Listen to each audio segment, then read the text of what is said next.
Hello everyone, welcome back to our lectures. Today we will continue with our last lecture. The last lecture we talked about the chemical properties of aldehydes and ketones. That is exactly what we're going to be doing here.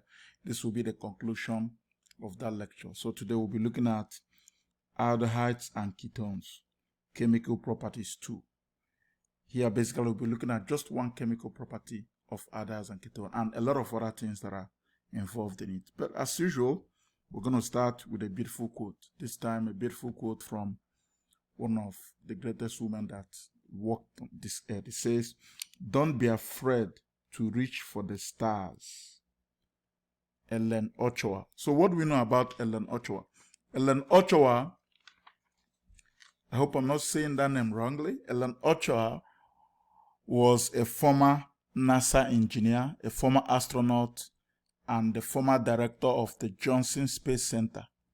In 1993, she became the first Latinx or Hispanic woman to go into space. That was a tremendous achievement for her. All right, so she told us, don't be afraid to reach for the stars, because she herself did reach for the stars. Let's immediately start the lecture. In this lecture today, we have a couple of learning objectives we need to address. They include the following. Number one, at the end of this lecture, we're able to write the reactions for the hemiacetal and acetal formation. We're going to know what these are. We're going to also write the reactions for the hemiketal and ketal formation. 3, we're going to write the reactions for the hydrolysis of hemiacetals and hemiketals. And then finally, we'll also write the reactions for the hydrolysis of hemiketals and ketals. We're going to know what these terms mean the moment we now go into this lecture. Now, the last reactions of aldehydes and ketones will be the addition of alcohols, or you can say the reaction of alcohols with aldehydes or ketones. Let's start. What about the reaction with aldehydes? What happens with that?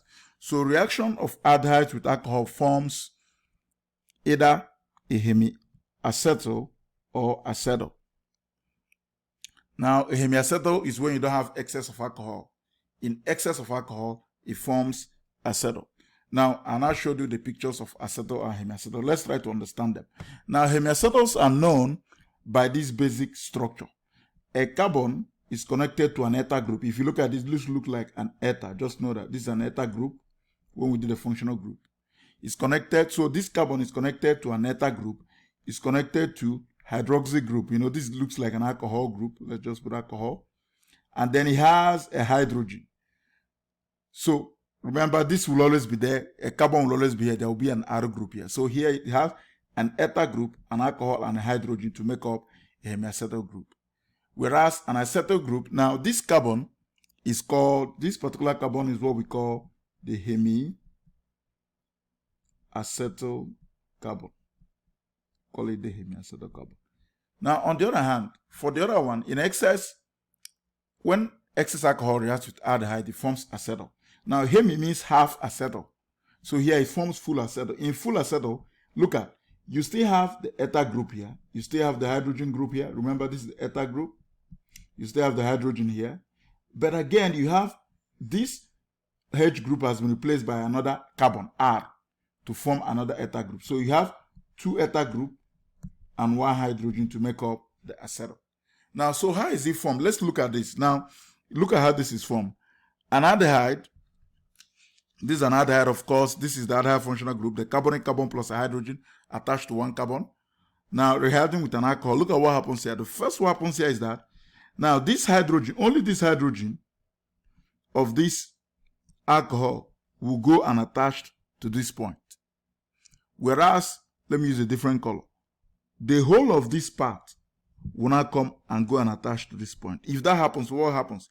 If this attaches to this point, this carbon becomes a single bond. You now have an alcohol, which is similar to what you have here. And then, look, I'm going to change. I'm going to use my usual red. You're going to have an alcohol just like what you have here. Now, look at the rest of this OR will come and join from the O group, from the O part of it to form this here. So this becomes OR. This is the OR attached from this point here now. This is exactly what you have at this point.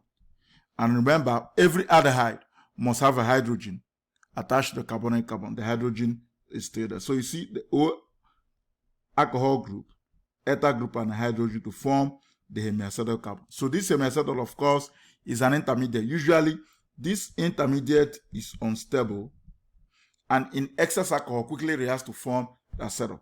Now, in excess alcohol, where we have another molecule of alcohol, so this forms like the first part of the reaction. If you have another excess alcohol, what happens? Let's use another color. Look at what happens here. Again, to form a full acetal, look at what happens here. Now, this Aru group will now go and be attached to this oxygen here, whereas this hydrogen, let me use a different color, will now go and react with this. So when you get hydrogen plus OH, it's going to form water molecule. That's what you have here. Whereas when you kick out this hydrogen and put this OR group, you have another OR. So look at what we have here. So we have OR, just like we have here. Remember, here already we came up with an OR and we have a hydrogen. So this is now the full acetal. And again, like I said, this carbon is the acetal carbon, whereas this carbon is the hemiacetal carbon. So this is how both the hemiacetal and the acetal compounds are formed from the reaction of aldehyde with ketone. Now, if we go to a real reaction, what I did was, remember, this is just a general reaction showing you how this is taking place. This is a general reaction. If I go to a more specific reaction, the same thing is going to happen. I have, like, this is ethanol reacting with methanol. Look at what is going to happen. In the first reaction, again, remember, this hydrogen will go and join this guy, whereas the whole of this will come and join here, saturating this bond and making everything single bond. So this will form the OH group. The whole of this will come and join this. Remember, this is a shortcut. This is CH3O. That's what I meant. It's a shortcut here. So connecting from the oxygen side to form this, and then there's a hydrogen. This is the unstable hemiacetal intermediate. Now, this is the first reaction. In the presence of another alcohol, what happens again? Remember, in the second part, what happens is that this hydrogen is kicked out. This Aru group here will come and attach here, whereas this single hydrogen will come and join the rest of this one to form water molecule. So in that case, what's going to happen? You remove this hydrogen to put CH3. You're going to form this. And then already we came up with this one here, and you're going to have this. So this is now acetal. Remember, acetal has two ethyl group and one hydrogen. So this is acetal, this is hemiacetal. Now, what about ketone? Remember, anytime we're talking about aldehyde, we're also talking about ketone. The difference between this reaction between the aldehyde and the ketone is that the aldehyde form the, remember what we see, the aldehyde form the hemiacetal and the acetal. On the other hand, the ketones will form the hemiketal, the name ketal and ketal. Now, the hemiketal again is the half that has the OH group, whereas the ketal is the one that has the two OR groups. So ketones react with alcohols to form what? Hemiketals and ketals. Again, this carbon becomes the hemiketal carbon. Look at what happens there. So here now, again, you're going to see, because ketones usually form, you have the carbonyl carbon inside one of the carbons inside, or you can say from carbon number 2. It cannot be, if it is carbon number 1, it becomes an aldehyde. For it to have a ketone, the carbonyl carbon must be from carbon number 2 and inside. So look at what happens here. Inside here now, there is already an Aru group on both sides. So here you have an alcohol group. Let me go to this. You have an alcohol group. This is an alcohol group. You have an ethyl group here. And of course, you have the Aru group on both sides. Of course, because Aru group on both sides, because this is what? This is a ketone. The same thing happens here. If you look at the same thing here now, this has two ethyl groups. Remember, when we talked about the acetal, acetal has two Aru group and one hydrogen. Here now, this has two Aru group and no hydrogen. Remember, the ketones doesn't have the hydrogen on the carbonyl carbon. That is why you don't have a hydrogen. So these are two ethyl groups. And of course, these both sides are bounded by carbon. Now, this is what you have. This carbon, of course, is what we call the ketal carbon, the hemiketal carbon. This will be the what? The ketal carbon. This will be the keto carbon. Now let's see the general reaction. In the general reaction, what is going on? This is a general reaction again, like I did with the other one. In the general reaction, just the same process is playing out. Exactly the same process. In the first reaction with an alcohol, this is ketone, this is an alcohol. Look at what is happening here. Now, this hydrogen will go and join this to form this. And then the whole of this guy, which is the O arrow group, will come and join from this point to form this OR. Again, remember, this arrow group is already here. We have it here. This arrow group is already here. Is already here. So this, if you see, looks like this. So this is the hemiketal. Again, the hemiketal is what? Is unstable and quickly reacts with excess alcohol to form ketal. Again, this is the hemiketal carbon. What happens again? This, remember again, what is happening here is that this arrow group now will kick away this hydrogen and come and take its place here to become OR. Of course, we carry this one over to this place. And again, this hydrogen will come and join the rest of this. If I do use another color, this hydrogen will come and join the rest of this to form water molecule. Now, this carbon becomes the hemiketal carbon. Again, becomes the ketal carbon. The ketal has two OR groups. That is just what is known. It has two OR groups. It doesn't have any hydrogen. If we go with a normal reaction, not just a general reaction, the same process plays out again. If we see what is going to happen here, this hydrogen will come and attach at this point. The whole of this guy will come and attach at this point to form, if this guy OR here, this O, CH3 comes, it becomes this. Then this becomes OH. And then already we have this here. This and this remains constant at that point. This forms the hemiketal. Remember, the hemiketal is an unstable intermediate which quickly reacts. So this is the first reaction, which quickly reacts with excess alcohol to form the ketal. In excess alcohol, now what happens? This guy will now come and be attached to this. And this hydrogen will do what? Will be kicked away to come and join this to form water molecule. And if that happens, if you remove this and put the CH3, you're going to have this. So in this case, we have here two ether groups here. This is an ether group, and this is an ether group. And there's no hydrogen, which is characteristics of the ketal. So this is how we form the hemiketals and ketals. Now, let's take the first reflection. In the first reflection question here, particularly how we're going to ask this in exam is for your ability, not just for you to write the reaction. The reactions are a little bit long and complex, but it's for you to be able to identify these particular specialized functional groups. It says, identify the following as hemiacetal, hemiketal, acetal, ketal, or none of the above. Remember, we know the PCCs as I already introduced. You're going to remember those characteristics. So what do? We now solve the problem immediately. Now, there is one ether group here, but you know this is wrong. There must be an ether group and an OH or two ether groups. There is no OH attached to this carbon. So just one ether group. This is an ether. So this does not qualify. This A does not qualify. So we're going to say this is none of the above. It does not qualify to be any of them.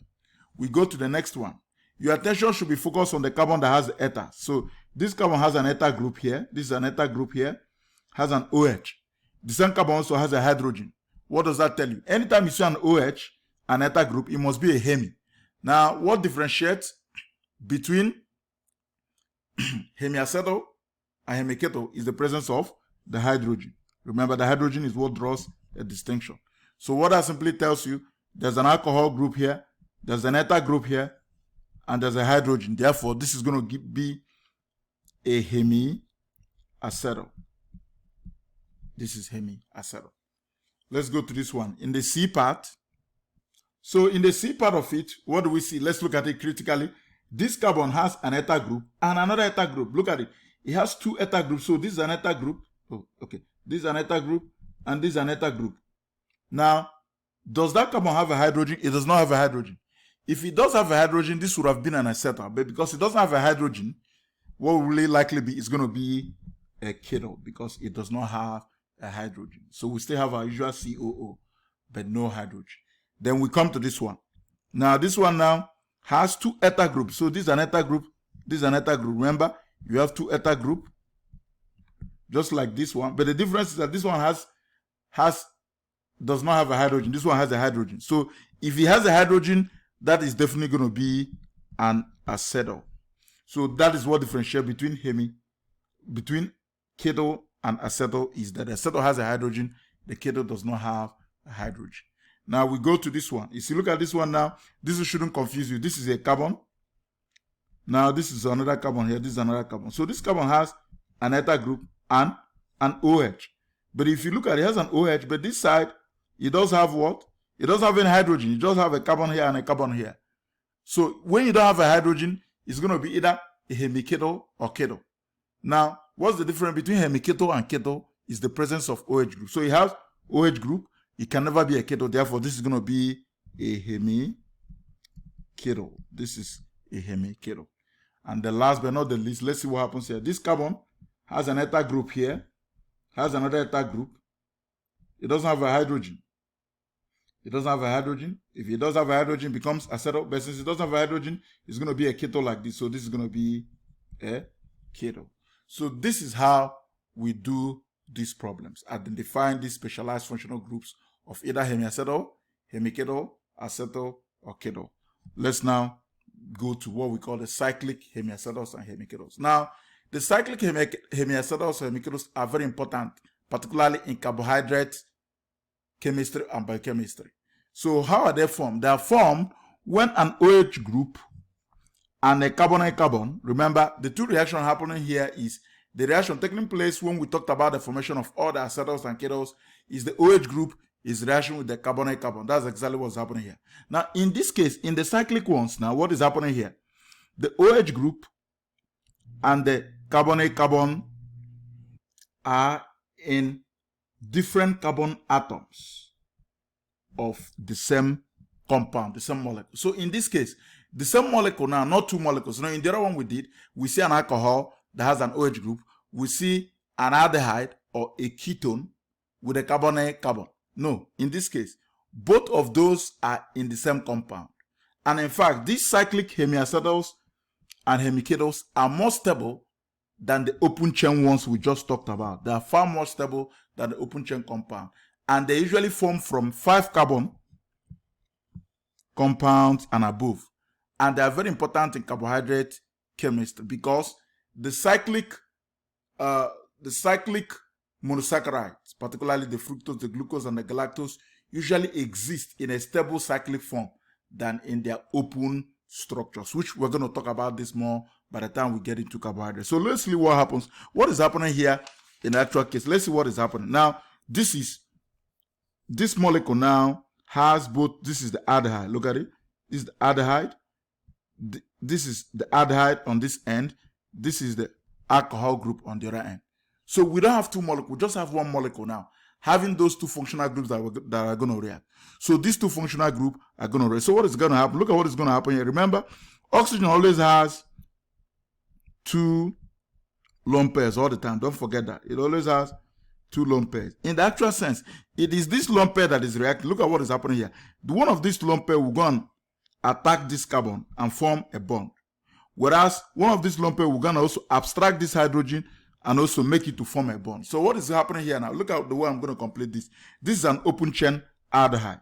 Now I'm going to draw it. I'm going to make it bent to look like a certain type of cis-carbon atom, like a cyclohexane. Look at what I'm going to do. So I drew this thing. Now remember, this is 1, 2, 3, 4, 5. I'm going to bend this. So you're going to have carbon number 1. This is still the carbon. This is the hydrogen here. I'm going to bend it like a cyclohexane. But in this case, this is carbon number 5.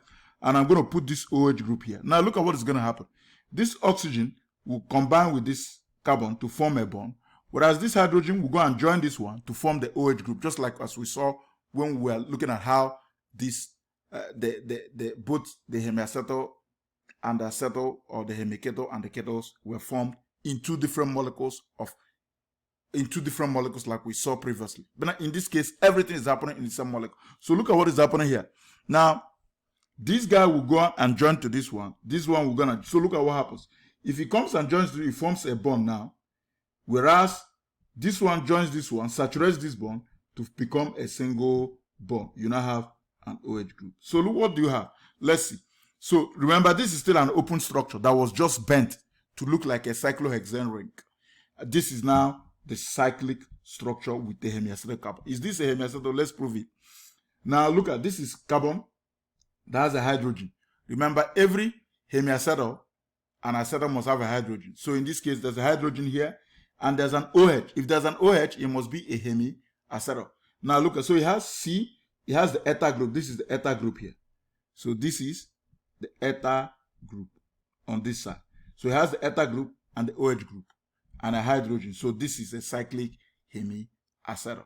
And this particular carbon is actually called the hemiacetal carbon. So this structure is what we call a cyclic hemiacetal, and are much more stable than the open chain structures.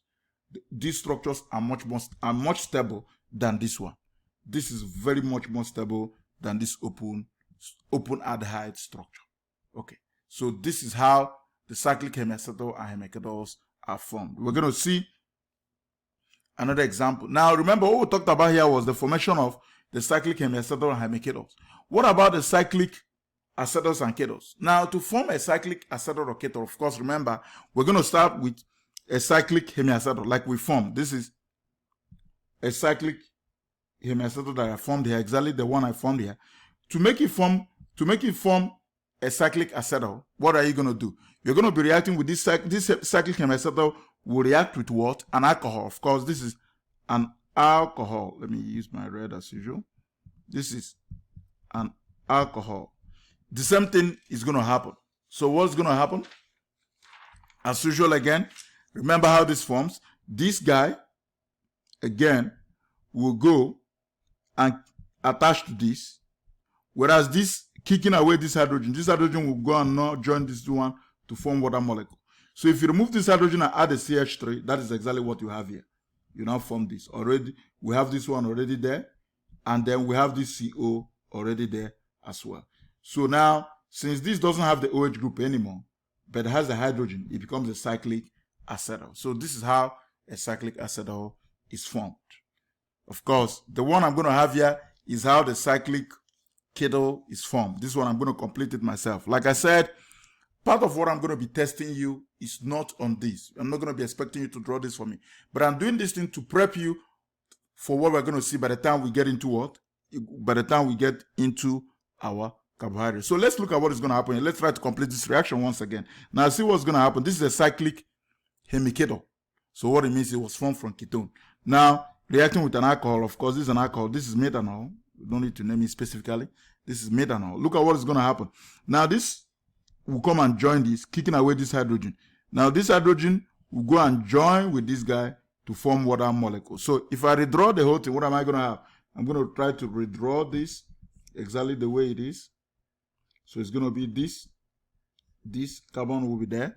Remember, this has the O. This O is still there, but the hydrogen has been kicked out to form this. So I'm going to have the CH3 there. So this is going to have the CH3. And then remember, this still has the CH3 because it's a ketal. What it means is that the carbonate carbon, of course, was formed from carbon number 2. So if I label this now, this is 1, 2, 3, 4, 5, 6. So that's exactly, so this is going to be 1, 2, 3, 4, 5, 6. That's exactly what you're going to have. And of course, we're going to be forming, remember, when this hydrogen joins, it's going to be forming plus 1 mole of water. Now, what do you have? This has, if you look at it, there's two eta groups here. So this is an eta group. There's an eta group. Oh, okay. So there is an eta group here, and there's an eta group here. So two eta groups and no hydrogen means we have formed what? A cyclic ketal. So this is cyclic ketal has been formed. That's exactly what we formed here at the end of the day. So to form a cyclic ketal, you must react a cyclic hemiacetal with an alcohol to form a cyclic ketal. And like again I said, this is particularly the molecular basis of most monosaccharides in carbohydrate chemistry. And of course, these particular ketal or acetal bonds are the basis for the formation of the glycosidic linkages. The glycosidic linkages in carbohydrate. Glycosidic linkages. Because most glycosidic linkages are actually acetal or ketal bonds. And we're going to see this much better by the time we start talking about carbohydrate as well. Okay, I think I'm going to make this much more clearer. This is, I just mean bonds at this point. This is bonds to make it clearer. All right, so we now go to the next thing. How do we identify these particular cyclic ketals, hemiketals, acetals, hemiacetals? So again, remember they are forming inside the same compound, unlike the other one we talked about. So let's see this one. It says identify the following as cyclic, hemiacetal, hemiketal, acetal, or ketal, or none of the above. Now, if you look at this now, this is C, O, and O. It qualifies because there is an eta and an OH group. So this is going to be hemi. Hemi what?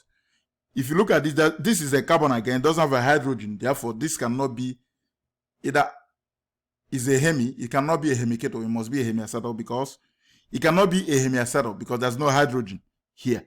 So since there's no hydrogen, this is going to be a cyclic what?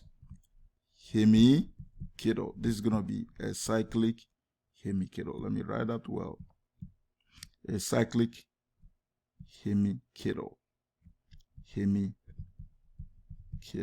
A cyclic hemiketal. That is exactly what we have there. Then we go to B. The B part, there is another COO. If you look at it, this is COO. Two eta groups too. This is two eta group now. Here. Remember, when there's one eta group here and no hydrogen, becomes cyclic hemiketal. Remember, when there is two eta groups, still no hydrogen, two eta groups, this is an eta group here, and there's another eta group, and still no hydrogen. Therefore, this is going to be a cyclic ketal. We go to this one. This is C, of course. This C now has O and an eta group. Remember, there's no OH group, but it has a hydrogen. This hydrogen makes it to qualify. Since it doesn't have an OH group, this is what? A cyclic. This becomes a cyclic, let me write that well. A cyclic acetal. A cyclic acetal carbon. Cyclic acetal. Yes. Whereas in this case, now here there is one eta group. Remember, this has two eta groups. This is an eta, this is an eta. Here there's one eta group now, a hydrogen, a hydrogen makes it either an acetal or hemiacetal. However, the OH group just makes it only to be a hemiacetal. It cannot be a ketal. So this becomes hemiacetal.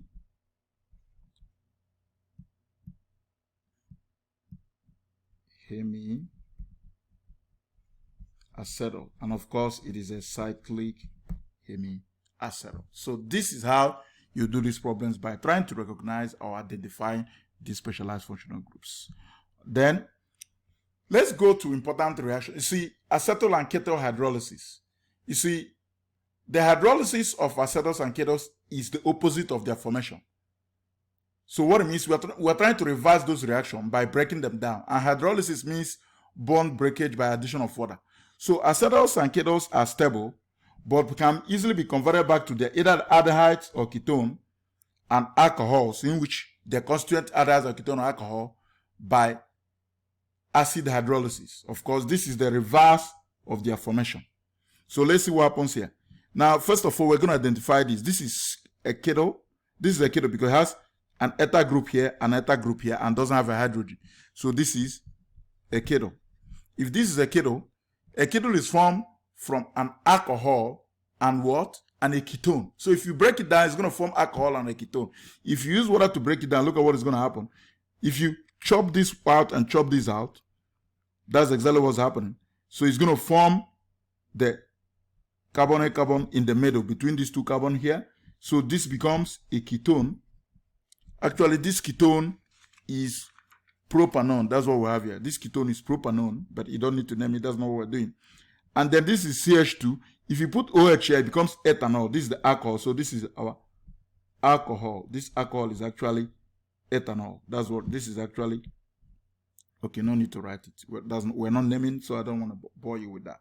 So this is, so the breaking down of ketal will form ketone and alcohol. So if you put these two together again, going this way, they're going to form a ketal. That is just the reverse of their formation. The same thing goes here. This has a hydrogen. Because it has a hydrogen and has two eta groups, this is what? This becomes an acetal. This is an acetal. So if you break an acetal, remember, an acetal is formed from what? An aldehyde and an alcohol. So that's exactly what we're going to get. So if you break it down, remove this here and remove this here, you're going to form, okay, I'm going to write it. This is going to form this. Then you're going to form a carbon, and you know there's a hydrogen here. The hydrogen will stay. So this becomes, oh, I don't like the way this my tray looks like. Let me make it look good. So this is C here, H3. So this is what? An aldehyde. And this particular aldehyde is actually what? Ethanol or acetaldehyde. But we don't need to name it. And of course, this is 2 carbons. If you put OH on each of them, it's going to be plus alcohol. That's what we're going to have. So we're going to have CH2, CH3, CH2, OH. So this forms alcohol. And this alcohol, of course, is ethanol. So this is alcohol. And this is what? Is ethanol, but I want to write. No, this is aldehyde. So, of course, if you join these 2 together again, in the reverse reaction, they're going to be forming acetal. Of course, in this case, since there are for you to form acetals, you need 2 molecules of alcohol. It's the same thing here. For you to form it, we need 2 molecules of alcohol to form ketals. So when you break it, you're going to form also 2 molecules of alcohol to be given off. So this is how we complete this reaction. Now, I have another reflection here that tells you to also write this reaction. Now, to write this reaction again, the same thing is happening here with this reaction for their formation. Just the opposite of hydrolysis like I did previously. Here, what's going to happen? We're going to write just one step, only formation of the hemis. If you look at this, this is a ketone. It is a ketone because the carbon is in the middle. So what's going to happen? This hydrogen will come and join here to form the OH group, whereas the whole of this guy, let me use a different color, whereas the whole of these will now come and be attached to this place. So what is that going to give me? Let me write. It's going to give me, I'm going to have the H3 here. I'm going to have C. I'm going to have this here. Then I'm going to have this. Now look at where the reaction is taking place. Remember, it's taking place between this and this. Now, this will now accept the OH to become OH there. And then, remember, then there is this CH3 here already. Remember, the whole of this guy will now be attached. So the whole of this will come and attach it. So if you attach it there from the O side, so it's going to be, I'm going to have it this way, O, and then you put this CH. Okay, let me write it the way it looks there. CH2, and then CH3. So this is exactly what it's going to form. So here, a ketone is reacting with an alcohol to form hemiketal. It is hemiketal because it has eta group here. Remember, it has one eta group and OH group. So this is what? This is a hemiketal. On the other hand, this one is an aldehyde. Remember, this is an aldehyde now. What's going to happen? The same thing. This hydrogen will come and join this here, whereas the whole of this side will now come and be attached to this point. Remember, this will still have a hydrogen to make it a hemiacetal. So what are we going to have? We're going to have this. If I put this one here, that doesn't look good. Okay, this is 3. This is C. And then, I don't think I still like that. So, okay, this is 3. This is C. Okay, I got it now. So, I put this one here. This is CH2. It's still there. Nothing is happening here. Nothing is happening here. The reaction center is on the carbon and this OH. So, what's going to happen? This now accept the H from here to become OH. Remember, we still have the hydrogen here, which is this one we have here. And then, the whole of these guys will now be attached. Look at the whole of these guys will now be attached through this O here. You now have, through this O, you now have your CH2 here, and then CH3. So again, look at this. This has an eta group here, and an OH, and a hydrogen, making this what? Remember, this is an aldehyde. If this is an aldehyde, therefore, this must be a hemiacetal. This is a hemiacetal. And again, this carbon is the hemiacetal carbon. This is the hemiketal carbon. That is how we complete that reaction. Now, in this case, it says draw the structural formula for the product formed. Again, this is the formation. Again, now if you look at this, this is what? It doesn't have hydrogen, but it has an OH. So this is going to be a hemiacetal. This is a hemiketal for us. Hemiketal. This is a hemiketal for us. Now see what's happening here. This hemiketal now is going to react with an alcohol. That means it's going to be forming a ketal. So what's happening? What's going to happen is that the whole of this guy will now come and kick away this hydrogen and join this, whereas this hydrogen will come and join this one to form water molecule. So what are we going to have? I draw it. So if I draw this ring, remember that the ring has, let me do this. Okay, there is O here. Then so here we'll come and accept that the O is there.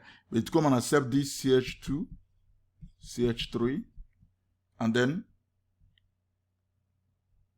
we now have this CH3 remains there, plus the water molecule that is formed between this hydrogen that was kicked out from here and this OH. Of course, this is done by an acid catalyst. Acid is usually represented as H+, is acidic.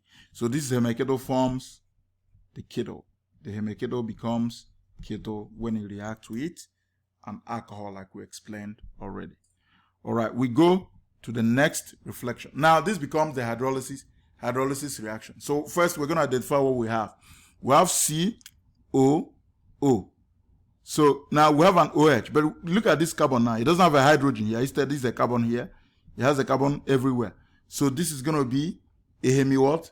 What we have here is a hemiketal. Because it has an OH, it's a hemiketal. This is a no, that's not complete. Hemiketal. That's what we have there. This is a hemiketal. So what's going to happen now? We're going to chop it completely. So we're going to use an acid catalyst to chop it off somewhere from here. If you do that, of course, remember, a hemiketal is formed from what? A ketone and an alcohol. So if we break it down, that's what we're going to form. So what are we going to form? Look at what we're going to form here. We're still going to form, it's still going to have this ring. I'm going to draw that ring there. Now look at where the reaction is taking place. So by the time you break this thing, remember, you're forming a ketone. So a ketone is going to form from that side. This is a ketone. And look at what happens. Plus, this is an alcohol. Remember, this oxygen will stay here and form this double bond here. Now, the remaining of this OH will now be removed and joined with this one. So you're going to be forming this, and OH. So this is exactly what you are going to be forming at the end of the day. So now, again, this is a ketone. And this is what? An alcohol. So again, the reverse of this reaction will form you the hemiacetal as well. Of course. We go to the next problem. We're coming to a close in this lecture. Like I said, your exams will likely not test you on this reaction, but I'm going to test you on identifying these specialized functional groups, either in the open or in the cyclic structures. Now, this is a very good example of the cyclic hemiacetal. In this case, we are talking about the cyclization of glucose. Now, glucose wants to exist in a cyclic form, but this is the open form, the open structure, which doesn't like to exist in this structure. So how does it form? Again, like I told you, this OH group in carbon number 5, if I number this now, this is going to be 1, 2, 3, 4, 5, 6. This OH group, carbon number 5, will react with this carbon and carbon number 1. That's exactly what's happening. So this guy will come and attack this guy, whereas this hydrogen here will also come and what? Join on. So this hydrogen here will also come and join to this to form what?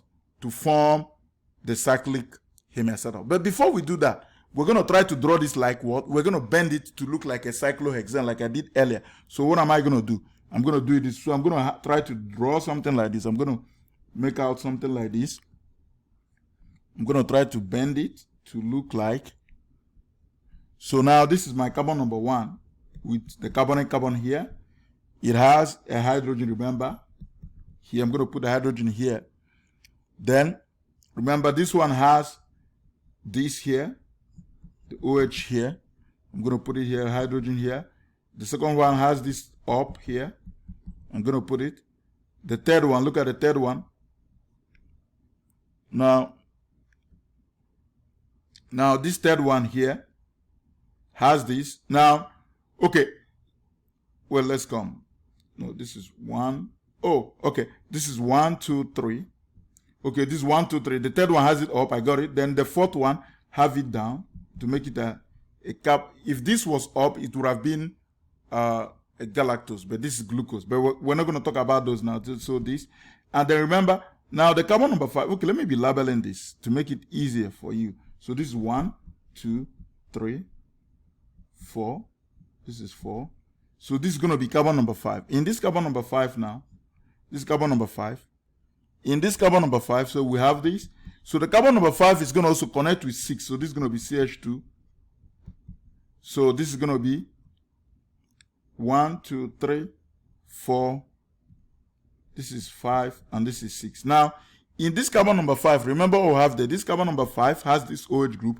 We're not going to show this OH group. So that's what I'm going to show. So I'm going to show this OH. Oh no, that's a different color. I'm going to show this OH group, and then I'm going to show these two. So let's see what's going to happen. Look at what is going to happen now. I'm going to use green. Now this guy is going to go and attack this one and attach, whereas this guy will go and attach this one.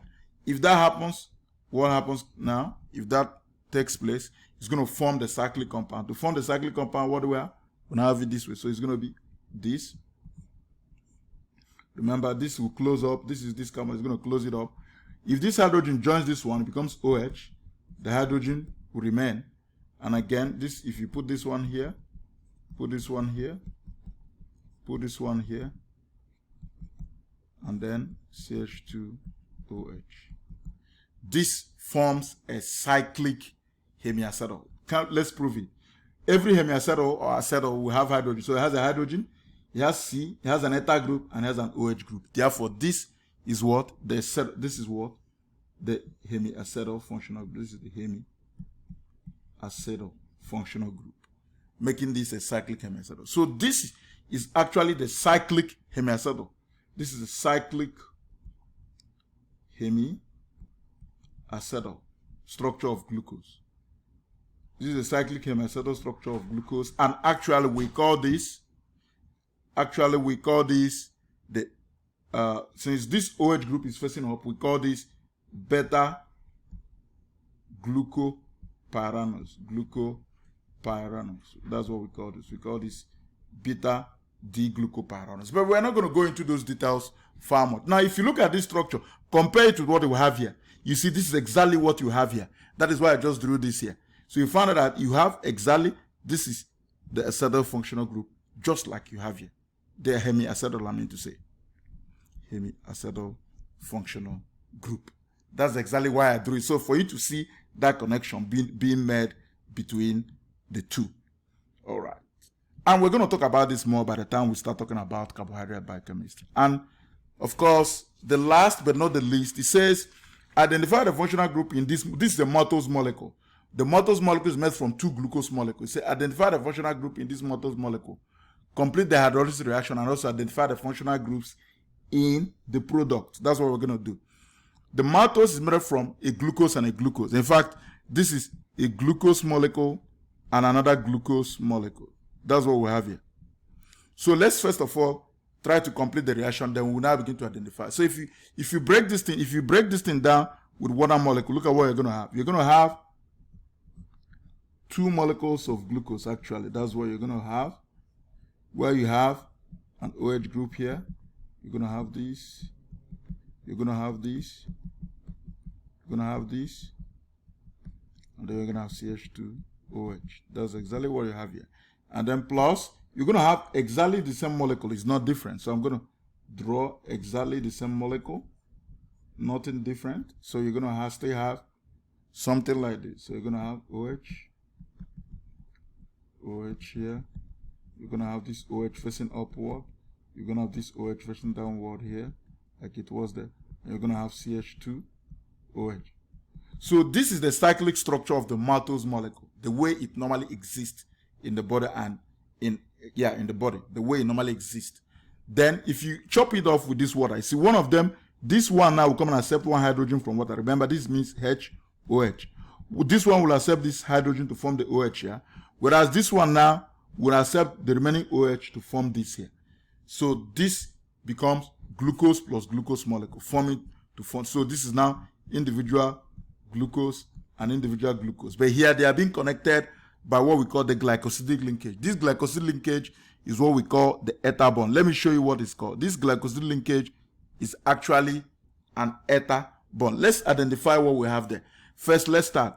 This is CO, ether group. This is CO, ether group. So there are two ether groups here. So when you have an ether group and a hydrogen, this functional group is actually acetal. So what we have here, okay, let me now draw a circle to all of them. So this is actually an acetal functional group. That's what we have here.